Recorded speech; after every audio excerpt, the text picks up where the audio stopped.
เคยยานก็หูเดเลยเมื่อเยานาก็ปือปล่อยไว้เยาแลซื้อเล็กแลขอคมอยู่ก่อปีเดสังเฮ็ดจึงหือสีเจอไหลเดฝากปานความอ่อนสาวเมืองพงข้อหนึ่งสังว่าปีเมื่อเยาแลตั้งหักอันมีไว้เนื้อสู่น้องอย่าไปลืมปีเฮาเมืองไก่นาเมื่ออันปีเฮาเลยเมื่อยามย้อนฝากปานน้ำคองอยู่ตีสำหิมวันน้ำเศร้านานเฮือซอยลุ่มลาด้วยปันก็หักปีในวันโป่งนานเปิดก่อนแลน้องสาวเมืองพงอ่อนหน่อยตาตียานไกลกันก็เมืองจังในเฮือสู่แลเฮาขึ้นคอยปีเตขึ้นมาอยู่นาดีอันสู่เฮาลัดความหักต่อกัน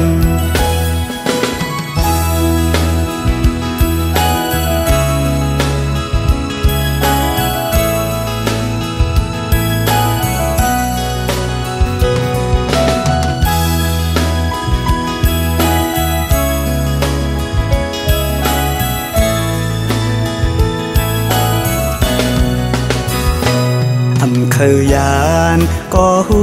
เดเลยเมื่อเยานาก็ปือปล่อยไว้เยาแลซื้อเล็กแลขอคมอยู่ก่อปีเดสังเฮ็ดจึงหือสีเจอไหลเดฝากปานความอ่อนสาวเมืองพงข้อหนึ่งสังว่าปีเมื่อเยาแลตั้งหักอันมีไว้เนื้อสู่น้องอย่าไปลืมปีเฮาเมืองไก่นาเมื่ออันปีเฮาเลยเมื่อยามย้อนฝากปานน้ำคองอยู่ตีสำหิมวันน้ำเศร้านานเฮือซอยลุ่มลาด้วยปันก็หักปีในวันโป่งนานเปิดก่อนแลน้องสาวเมืองพงอ่อนหน่อยตาตียานไกลกันก็เมืองจังในเฮือสู่แลเฮาขึ้นคอยปีเตขึ้นมาอยู่นาดีอันสู่เฮาลัดความหักต่อกัน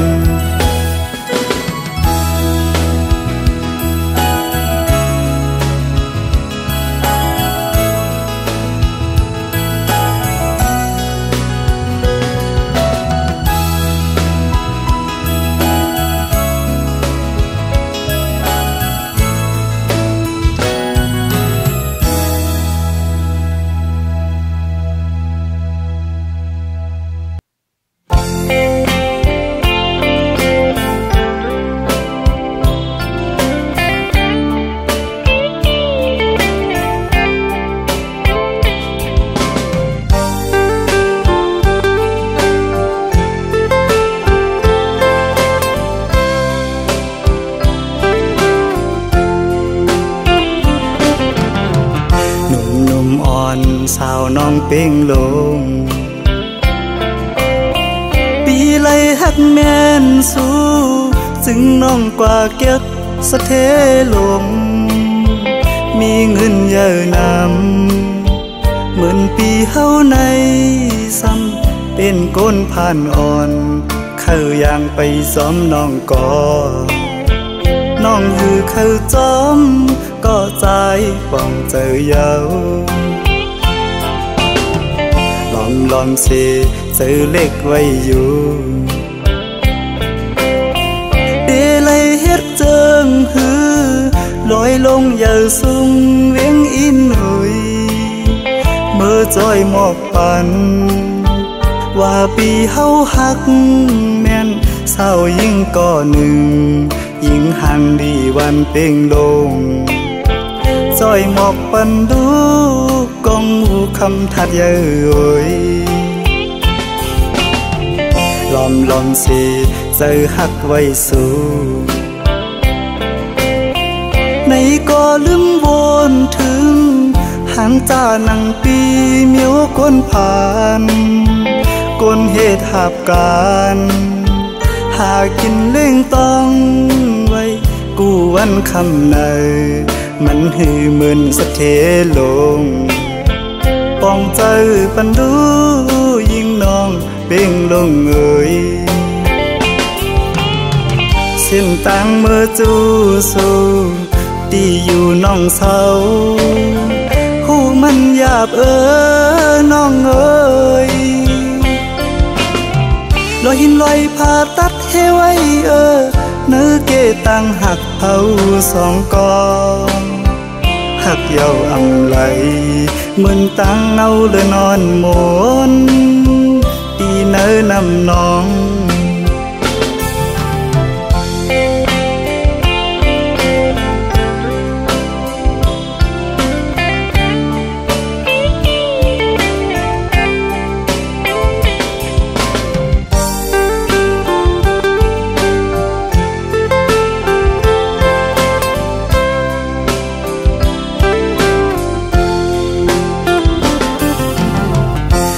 ลอมสิเจอหักไว้สู่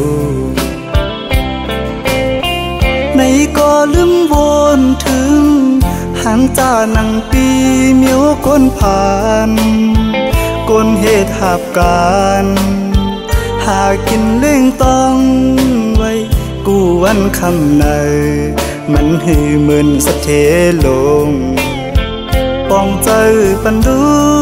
ยิ่งน้องเป่งลงเอ่ยเส้นต่างเมื่อจูสูตีอยู่น้องเศร้าหูมันหยาบน้องเอ่ยลอยหินลอยผ่าตัดเฮไว้เนื้อเกตังหักเผาสองกองหักเยาอำไหล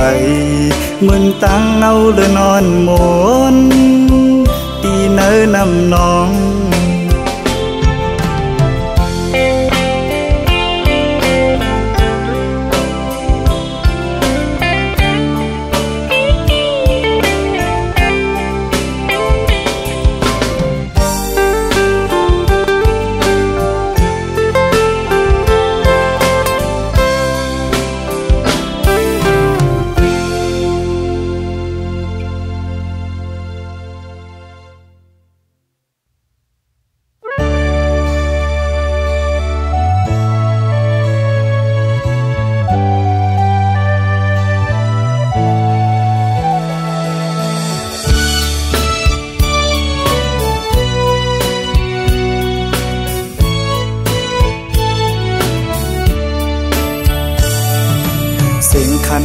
ต้องล้อห้องหมอตึงใน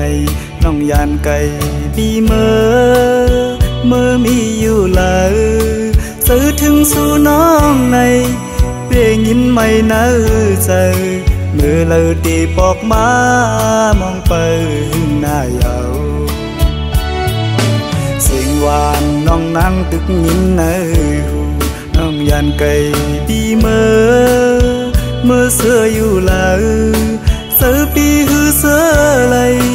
พอเข้าไม่เจอในเพื่อปิวหงลมโทนกตองลอนคานมองไปสู่น้องนางก็เปมาเฮือเสือด้วยมุ่งตั้งเลยเงาหากอ่อนสู่เฮาตึกมีเนื้อตาย้อนสั่งถึงสายลมโทฮอดถึงหมอกว่าสาย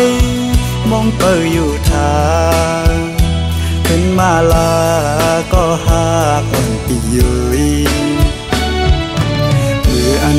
น้องนั่งลัดข้างหิมหูพออยู่ไกลกันไหนน้องต้องอยู่หือ เมื่อเลี้ยวถึงข้าวไม่น้องมีไว้เมืองเลยสิ่งขันนกต้องล้อปัญหาข้อคมยาว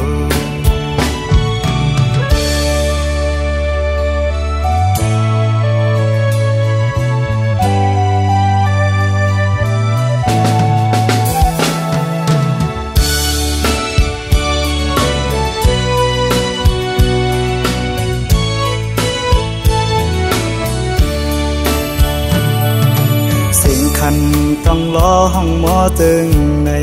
น้องยานไก่ปีเมื่อมีอยู่เลยซื้อถึงสู่น้องในเพียงยินไม่เนื้อใจเมื่อเราตีปอกมามองไปหน้ายาวเสียงหวานน้องนั่งตึกยินในหูน้องยานไก่ปีเมื่อเสื้ออยู่เลยเสือปีหือเสือไหลพอเข้าไม่เจอไงเพื่อปิวหงลมโทนกต้องล้ออ่อนคานมองเปิดสู่น้องนางก็เปมาเฮอเสือด้วยมุ่งต่างเลยเงาหากอ่อนสู่เฮาตึกมีเนื้อตาย้อนส่งถึงสายลมโทฮอดถึงบอกว่าสายมองเปิดอยู่ทางเป็นมาลาก็หาคนปีเยยมืออันน้องนั่งลัดข้างหิมหูพออยู่ไกลกันไหนน้องต้องอยู่หือเมื่อเลี้ยวถึงข้าวไม่น้องมีไว้เมืองเลยสิ่งขันนกต้องล้อปัญหาข้อคมยาว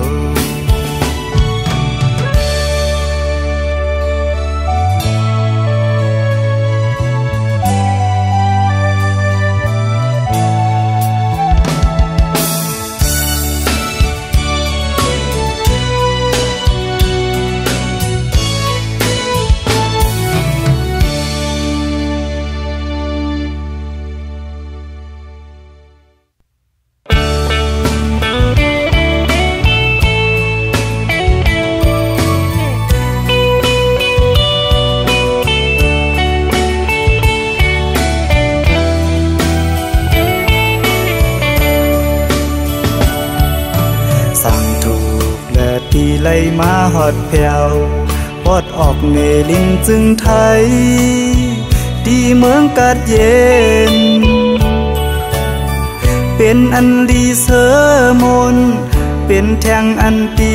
หรือเฮอใจอำเคยไหวบอกเมื่อตีเหินต่างลำสั่งต่อและปีไล่มาหบสู่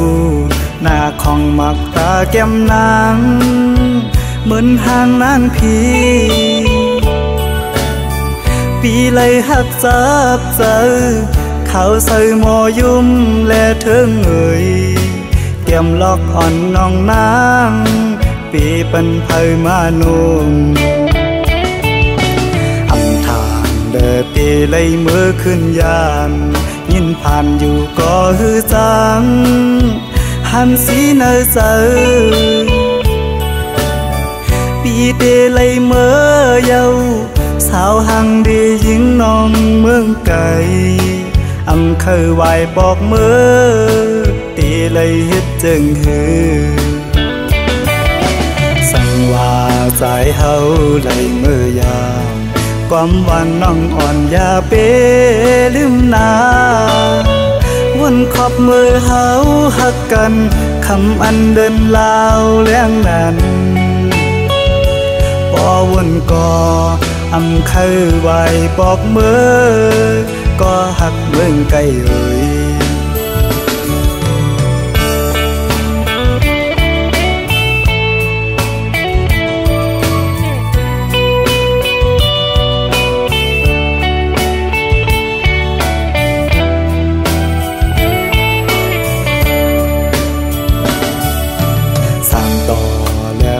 ไล่ มาหกสู่หน้าของมักตาแก้มนางเหมือนห่างนานปีเลยหักจับเจอเขาใส่หมอยุ่มและเถิงเอ่ยเตรียมล็อกอ่อนน้องนางปีเป็นไผมานุ่มอำทานเดอตีเลยมือขึ้นยานยินผ่านอยู่ก็ฮือจังหันสีเนอเจอปีเดเลยเมื่อเยาสาวหังดียิงน้องเมืองไก่อำเคยไหวบอกเมื่อตีเลยเฮ็ดจึงฮือสั่งว่าใจเฮาเลยเมื่อยามความหวานน้องอ่อนอย่าเปลืมนาวนขอบมือเฮาหักกันคำอันเดินลาวแล้งนั้นพอวนก่ออำเคยไหวบอกเมื่อก็หักเมืองไกลเอ่ย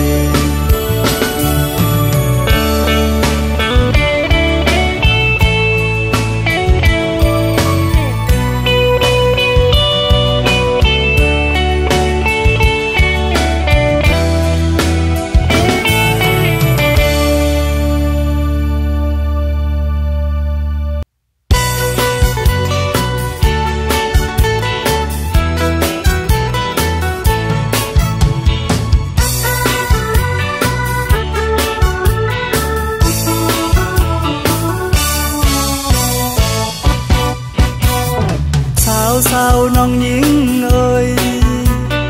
อาสักไปถึง15พอตันว่าเป็นไม่เหินในอีโกกับปานของยามในยิงตั้งหลายเจอคือไตเฮาปอวนสอนปานปูปานมอนคนมานั้นไตเฮาจะเสียงสุโยลีเจอนาเมื่อกำพาไว้ใจเกินในไตเฮากูเต้าเจอเห็นเป็นเคอเปินเงินไตทุ่งเฮาเป็นพุกทาภาษาดีกว่าหายังเคอเปินแลน้องยิ่งเอ่ยสาวน้องยิ่งเอ่ยสักไปถึง15เปิ้นบ่ว่าเป็นในห้างเยาหมกอันกี่มาเสือเยาลักตัวต่างหังดีมันซ้ำเสลายเปิ้นปอปิดเยามักมุนไปหล่นกายดีโกบ่ไหวมามันจังเมาป่าเย็นอำกูใสเอ้ยยังเมาหอนโกไฟสาวน้องหญิงเอ่ย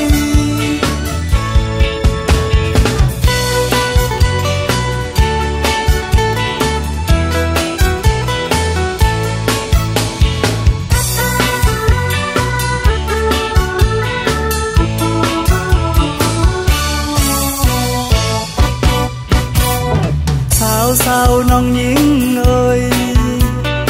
อาสักไปถึง15พอตันว่าเป็นไม่เหินในอีโกกับปานของยามในยิงตั้งหลายเจอคือไตเฮาปอวนสอนปานปูปานมอนปนมานั้นไตเฮาจะเสียงสุโยลีเจอนาเมื่อกำพาไว้ใจเกินในไตเฮากูเต้าเจอเห็นเป็นเคอเปินเงินไตทุ่งเฮาเป็นพุกทาภาษาดีกว่าหายังเคอเปินแลน้องยิ่งเอ่ยสาวน้องยิ่งเอ่ยสักไปถึง15เปิ้นบ่ว่าเป็นในห้างเยาหมกอันกี่มาเสือเยาลักตัวต่างหั งดีมันซ้ำเสลายเป็นปอปิดยาวมักมุนไปหล่นกายดีโกบ่ไหวมามันจังเมาป่าเย็นอำโกใสเอ้ยยังเมาหอนโกไฟสาวสาวน้องหญิงเอ้ย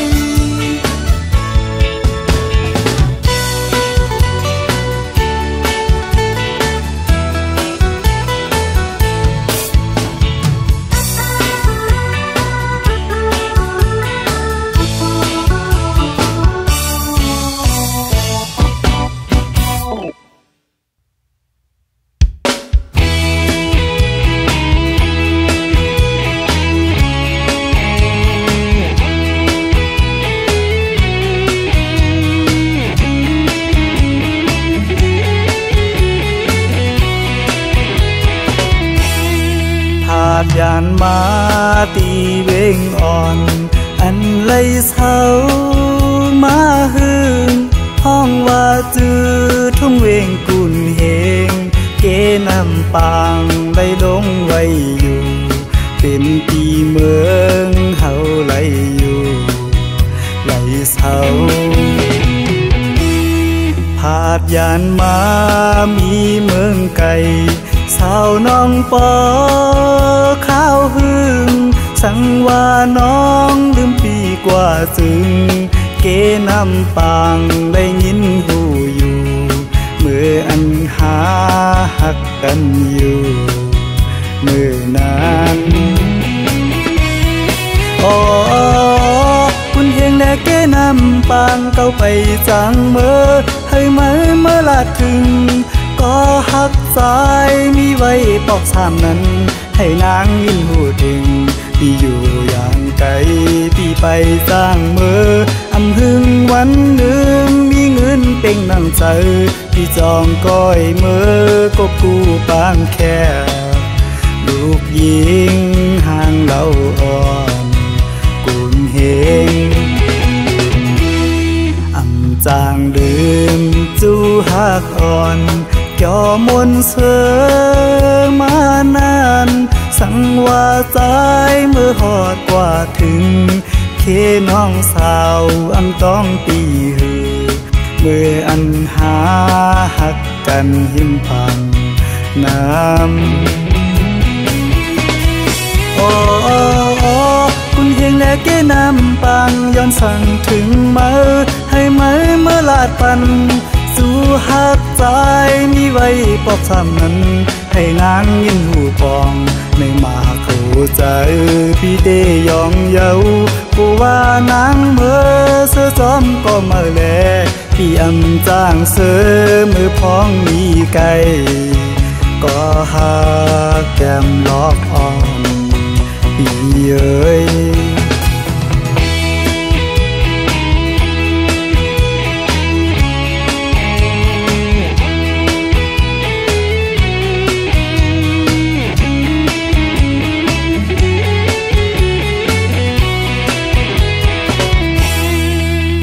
ยานมา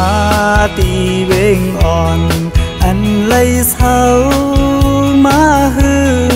ห้องว่าจื้อทุ่งเวงกุนเฮงเกน้ำปางได้ลงไว้อยู่เป็นปีเมืองเฮาไหลอยู่ไหลเศร้าผาดยานมามีเมืองไก่สาวน้องปอข้าวหึงสังว่าน้องลืมปีกว่าจึงเกน้ำปางได้ยินหูอยู่เมื่ออันหาหักกันอยู่เมื่อนั้นอ๋อคุณเฮงและเกน้ำปางเก้าไปจังเมื่อให้เมื่อลาดถึงก็หักใจมีไว้ปอกสามนั้นให้นางยินหูถึงพี่อยู่อย่างไกลพี่ไปสร้างเมื่ออำหึงวันหนึ่งมีเงินเป่งนั่งใจพี่จองก้อยเมื่อกบกูปางแค่ลูกยิงห่างเล่าอ่อนกุนเฮงจางดื่มจูหั ากอ่อนเกี่ยวมนเสือมานานสังว่าใจเมื่อหอดกว่าถึงเคน้องสาวอำต้องปีหือเมื่ออันหาหักกันหิมพังน้ำโอ้คุณเฮงและเก้น้ำปังย้อนสั่งถึงมือให้มือเมื่อลาดปันสู่หักใจมีไว้ปอบซ้ำนั้นให้นางยินหูปองในมาเข้าใจพี่เดยองเยาผู้ว่านางเมื่อเสื้อซ้อมก็มาแลพี่อำจ้างเสือมือพ้องมีไก่ก็หาแก้มลอกอ่อนพี่เอ๋ย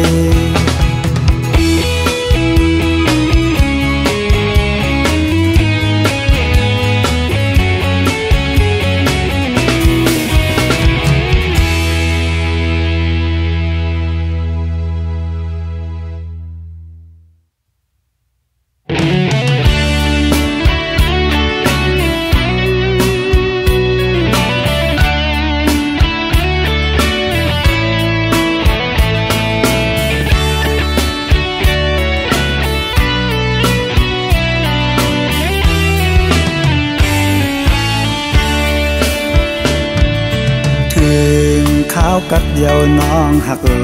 ยข้าวยำในน้องนี่อยู่ตีเลยปล่อยเป็ดปีเฮาตีเสาอิงโอกเผอไหลน้องเฮ็ดไหลนาตายเมื่อตีไก่อำจางลาต่างหากน้องงอนเยาสู่ลืมใจเมื่อเยาสายมองนางในปอเตยองยาวอำไหลค้างเขาตั้งน้องมีเมืองไกลเขากาเจอไงสู่มีดีลาหมอกก่อนที่มองไปน้องอยู่ยาวก็น้องยันเมื่อมีตีเลยก่อนขึ้นไหวบอกมาสายมองไปอยู่ดิบตั้งสู้ถือยืนส่งให้เมื่อหอดถึงให้น้องเลยเสียวไหวบอกมา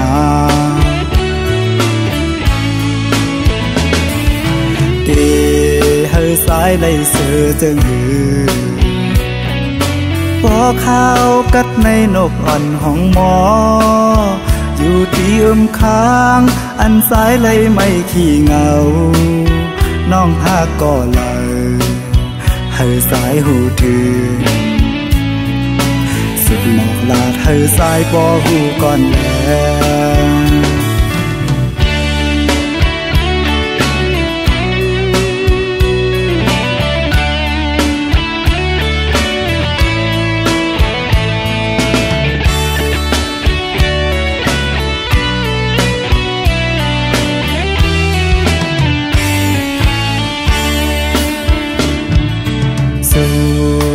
สายเมื่อเยาหือสายมองนางในปอเตยองยาวอำไหลค้างเขาตั้งน้องมีเมืองไกลเขากาเจอไงสู่มีดีลาหมอกก่อนที่มองไปน้องอยู่ยาวก็น้องยันเมื่อมีตีเลยก่อนขึ้นไหวบอกมาสายมองไปอยู่ดิบต้องสู้ถือ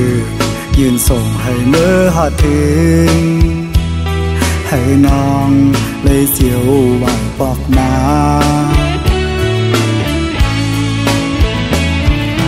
เดให้สายเลยเสือจึงหือปอข้าวกัดในนกอ่อนของหมออยู่ที่ค้างอันสายเลยไม่ขี้เงาน้องหากก็เลยให้สายหูถือ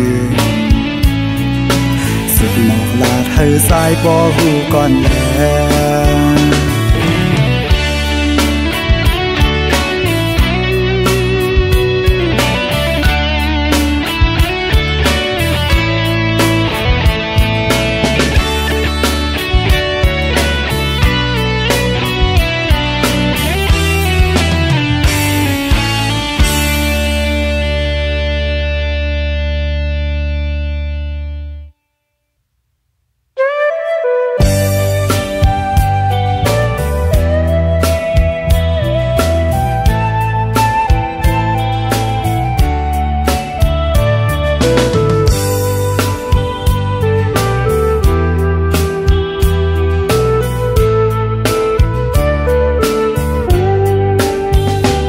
ย้อนส่องถึง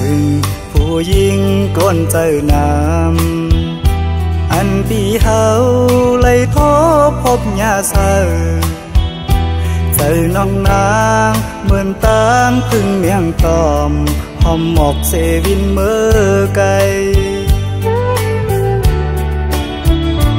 ย้อนหมอกปังสาวน้องหักอ่อนปีหมอยาเก่าเอาสายเมากบสู่เหมือนสูนางที่อ่านหักใจอยู่อ่านยุ่มใส่น้องก็เลววนอำถึงว่าน้องเตเฮ็ดไหลอันสูนางลาดมาวันฝนนั้น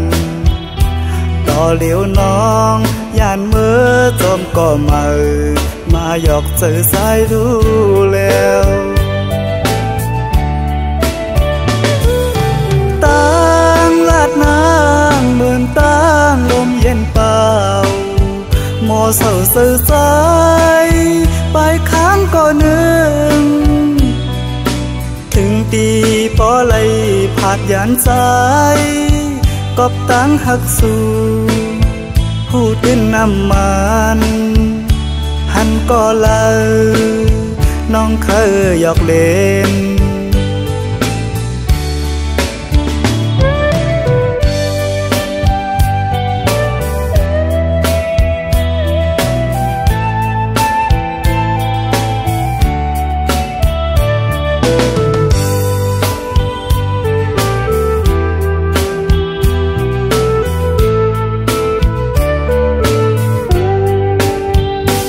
ย้อนส่องถึง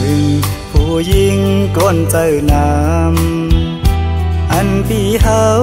ไล่ทบพบยาเสาเจอน้องนางเหมือนตามพึ่งเมียงตอมหอมหมอกเสวินเมื่อไกล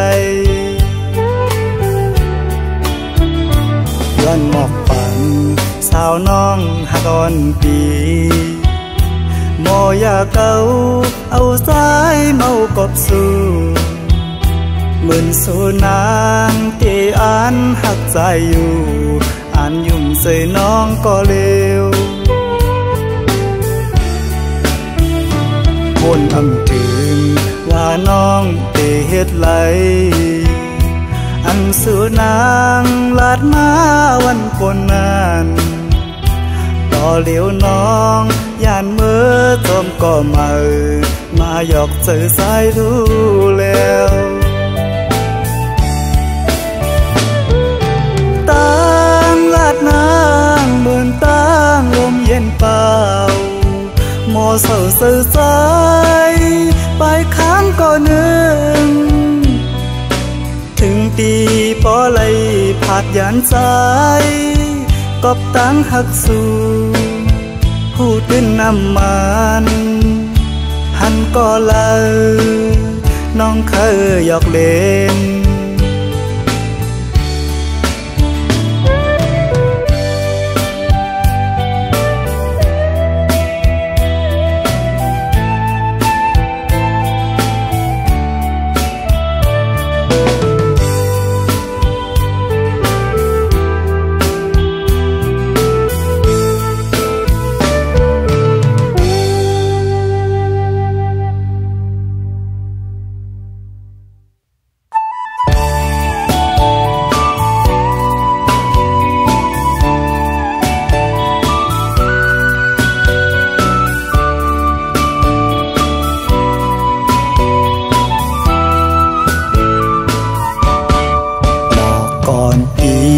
เลือลอยเมืองไต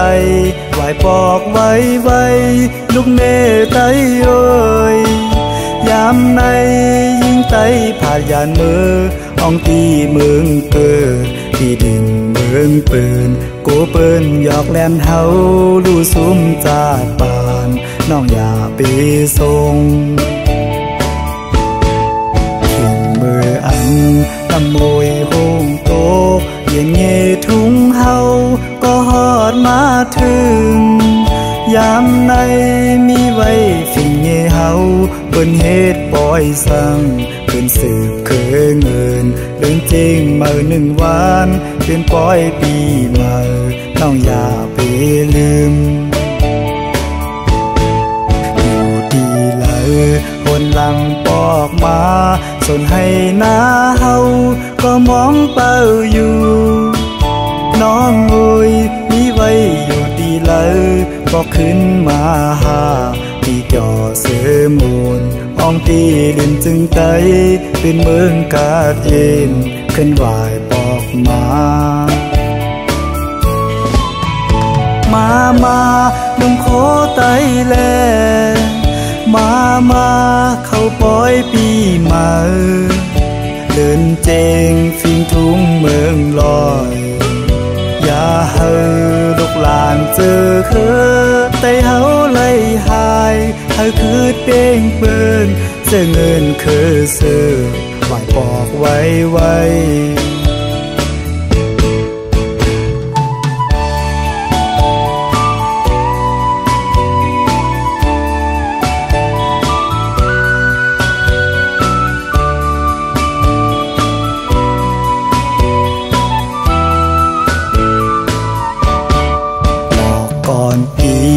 เนื้อลอยเมืองไต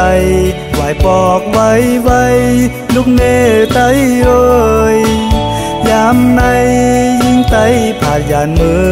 อ่องตีเมืองเกิดที่ดินเมืองปืนโกเปิ้นหยอกแลนเฮาลู่ซุ้มจาดปานน้องอย่าไปส่งขิงมืออันน้ำมวยห้องโตเย็นเงทุ่งเฮาก็ฮอดมาถึงยามในมีไว้ฟิงเงเฮาเปิ้นเฮ็ดปอยสั่งขึ้นสืบเคยเงินเรื่องจริงมา1 วันเป็นปอยปีมาน้องอย่าไปลืมอยู่ดีเลยคนหลังปอกมาส่วนให้หน้าเฮาก็มองเป้าอยู่น้องโอยมีไว้อยู่ดีเลยบอกขึ้นมาหาที่จอเสือมูลอ่องตีดินจึงไตเป็นเมืองกาดเย็นขึ้นไหวปอกมาลุงโคไตแลมาเข้าปอยปีมาเดินเจงฟิงทุ่งเมืองลอยอย่าเฮอลูกหลานเจอเคอไตเฮาไล่หายเฮาคืดเป้งเปิ้นเสื้อเงินคือเสื้อไหวปอกไว้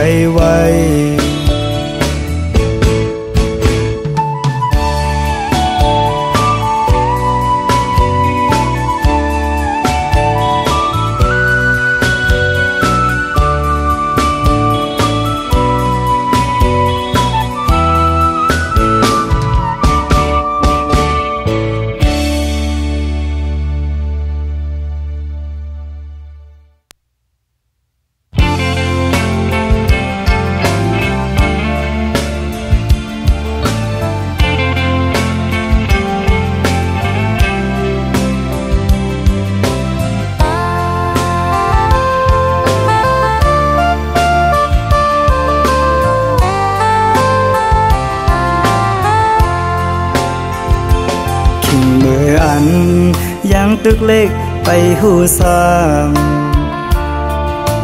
ยามนั้นลูกสายให้หน้าไหนลูกเอาความป่อแม่เฮายามสอนป่อมาวนคืนยินขอคมหน้าเยาต่างตูข้าเมเล็งลูกป่อใหญ่ถึงมือเดียวแม่ผัดยานไก่ลับลอยเงินคำเมื่อเยาต่างตูข้าเมลูกตอบคืนเลยแขนต่อวางขวางปั่นลูกใจต่อมือเลี้ยวลูกสายมีก็เลี้ยวอันเดให้เมื่อเจ้าเยาเผา เมผัดยันเมอไกเซเมืองคงกังปอมาวนคืนพ้องยามจึงนั่งนานต่างตูข้าเพออำหูจอมหันถึงปอไหลเมซึ่งกำตายยินข่าวว่าตีเฮินนั้นต่างยังอันลุกมันนำเป็นมาเลยวนก่อน้ำตาหยอดเป็นกำโอ้เมืองโกนลงไหนเพื่อเวลัยมันตื่นทักไล่เป็นก็เปื้อมีโวดวันหลังแดผู้เตไลคำอดกำอ่อนเฮาเลยเฮ็ดมาวันหลังให้เมมือหอดถึงตีการอยู่ดีเลยลูกสายข้อคมนางอันเตห้องเมสู่ต่อผาลูกอำเลยยินความเมพลอยลาดปันปอหันเปิ้นมาห้องเมจู่ต่อกันปันลูกใจขอโคมใส่เลขหน้าถึงมือเลี้ยวก็มันอำหายน้ำตาหยอดเป็นกำยาวต่างยังอ่านลูกมันนำเป็นมาแลหูกาเลยยืนใจอยู่ยาว